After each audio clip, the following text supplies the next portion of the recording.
नमस्कार। चलिए आज एक सफर पर चलते हैं प्राचीन भारत के सबसे शक्तिशाली साम्राज्यों में से एक की तरफ। जी हाँ, हम बात कर रहे हैं मौर्य साम्राज्य की और उसके महान सम्राट अशोक की। तो तैयार हो जाइए, क्योंकि हम कुछ दिलचस्प बातें जानेंगे और साथ ही साथ अपने ज्ञान को भी परखेंगे।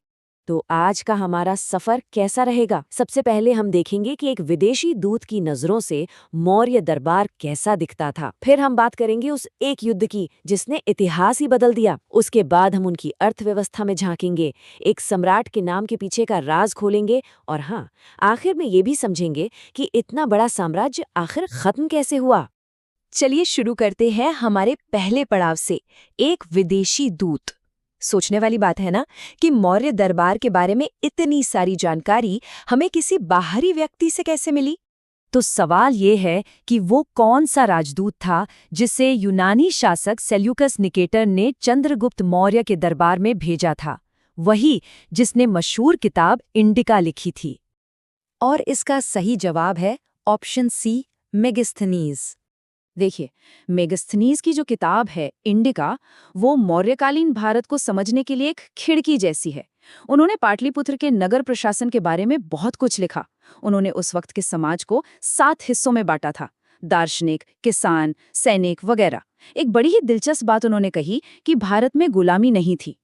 हो सकता है ये उन्होंने अपने ग्रीक नजरिए से देखा हो। और एक और मजेदार बात, सिर्फ चंद्रगुप्त के ही नहीं, बल्कि उनके बेटे बिंदुसार के दरबार में भी सीरिया से डायमेकस नाम का एक राजदूत आया था। तो ये तो हुई बाहरी नजर की बात। अब चलते हैं साम्राज्य के अंदर और बात करते हैं उस एक मोड़ की जिसने इतिहास का रुख ही बदल दिया। ये कहानी है एक जंग की जिसने एक सम्राट को पूरी तरह से बदल कर रख दिया। तो सवाल ये है कि अशोक का वो कौन सा बड़ा शिलालेख है जिसमें कलिंग युद्ध की तबाही और उसके बाद अशोक के दिल बदलने की पूरी कहानी बताई गई है। जवाब है 13वां शिलालेख। ये सिर्फ एक पत्थर पर लिखा रिकॉर्ड नहीं है, ये एक ताकतवर सम्राट के बदलने की कहानी है। मतलब उनकी भेरी घोष से धम्म घोष तक की यात्रा। आसान भाषा में कहें तो युद्ध के नगाड़ों से शांति के संदेश तक का सफर। जरा सोचकर देखिए, 261 ईसा पूर्व एक युद्ध, और उसमें 1 लाख से ज्यादा लोग मारे गए और 1.5 लाख लोगों को बेघर कर दिया गया। ये आंकड़े इतने डरावने थे कि उन्होंने अशोक को अंदर तक हिला दिया और बस उसी दिन उन्होंने हमेशा के लिए युद्ध को अलविदा कह दिया।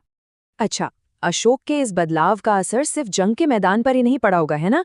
इसका असर साम्राज्य की अंदरूनी चीजों पर भी पड़ा होगा।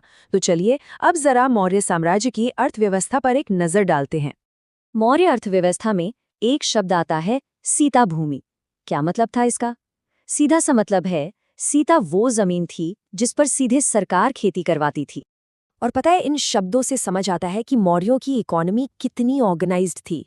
जो सरकारी जमीन थी, मतलब सीता भूमि, उसकी देखरेख करने वाले ऑफिसर को सीताध्यक्ष कहते थे। फिर इकोनॉमी के जो 3 मेन पिलर थे, खेती, पशुपालन और व्यापार, इन तीनों को मिलाकर कहते थे वार्ता।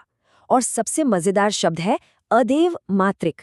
ये वो जमीन थी जिसे अच्छी फसल के लिए बारिश की जरूरत नहीं थी।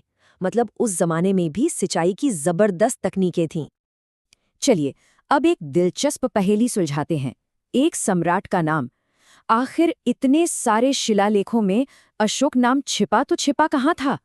ये बात सच में हैरान करती है, नहीं, कि एक सम्राट पूरे साम्राज्य में अपने फरमान लिखवा रहा है, लेकिन ज्यादातर जगह अपना असली नाम ही नहीं लिखवाता। वो खुद को देवा नामप्रिय प्रियदर्शी कहता था, जिसका मतलब है देवताओं का प्यारा, जो देखने में प्रिय लगे। तो सवाल उठता है, फिर असली नाम मिला कहाँ से? इतिहासकारों के लिए ये एक यूरेका मोमेंट था, जब मास्की, जो कर्नाटक में है, और गुर्जरा, जो मध्य प्रदेश में है, वहाँ के शिलालेखों में साफ साफ अशोक नाम लिखा मिला। और तब जाकर ये पक्का हुआ कि देवनाम प्रिय प्रियदर्शी और कोई नहीं बल्कि महान सम्राट अशोक ही थे। लेकिन जैसा कि होता है, हर बड़े साम्राज्य का एक अंत होता है। मौर्य साम्राज्य भी हमेशा के लिए नहीं था।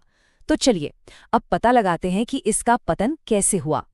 तो अगला सवाल, मौर्य साम्राज्य का वो आखिरी राजा कौन था जिसे 185 ईसा पूर्व में उसी के सेनापति ने मार डाला था? उसका नाम था बृहद्रथ और उनकी हत्या की उनके ही सेनापति पुष्यमित्र शुंग ने, जिसने फिर शुंग वंश की शुरुआत की। देखिए, कोई भी बड़ा साम्राज्य एक वजह से खत्म नहीं होता। अशोक के बाद जो राजा आए वो कमजोर थे और इतने बड़े सेंट्रलाइज्ड एडमिनिस्ट्रेशन को संभालना उनके लिए मुश्किल हो गया। नतीजा, आर्थिक संकट और दूर दराज के इलाकों में बगावतें शुरू हो गईं। तो चलिए अब एक फटाफट रिवीजन करते हैं। मौर्य वंश के सबसे जरूरी शासकों पर एक नजर डालते हैं। अगर हम संक्षिप्त में देखें तो चंद्रगुप्त मौर्य थे संस्थापक। उनके बेटे बिंदुसार ने साम्राज्य को और फैलाया, और बिंदुसार के बेटे अशोक, वो थे एक सुधारक जिन्होंने कलिंग युद्ध के बाद धम्म का रास्ता अपनाया। तो याद रखिए, संस्थापक, विस्तारक और सुधारक, ये थे मौर्य वंश के 3 महान सम्राट। और हाँ, ये एक बहुत जरूरी बात है, इसे याद रखिएगा। कौटिल्य का अर्थशास्त्र, ये किताब राजनीति और एडमिनिस्ट्रेशन के बारे में है, जबकि मेगास्थनीज की इंडिका मौर्य समाज और शहर के एडमिनिस्ट्रेशन पर फोकस करती है। हमेशा याद रखिए, प्रैक्टिस से ही परफेक्शन आता है। सीखते रहना ही आगे बढ़ने का एकमात्र तरीका है। और जाते जाते एक सवाल आपके लिए छोड़ जाते हैं। इतिहास सिर्फ फैक्ट्स की पढ़ाई नहीं है, बल्कि ट्रेंड्स को समझने का नाम है। तो जब हम मौर्य साम्राज्य के इस शानदार उदय और फिर उसके पतन को देखते हैं, क्या आपको इतिहास का यही पैटर्न बार बार दोहराता हुआ नहीं दिखता? सोचिएगा, ये पुरानी कहानी हमें आज के बारे में क्या सिखाती है।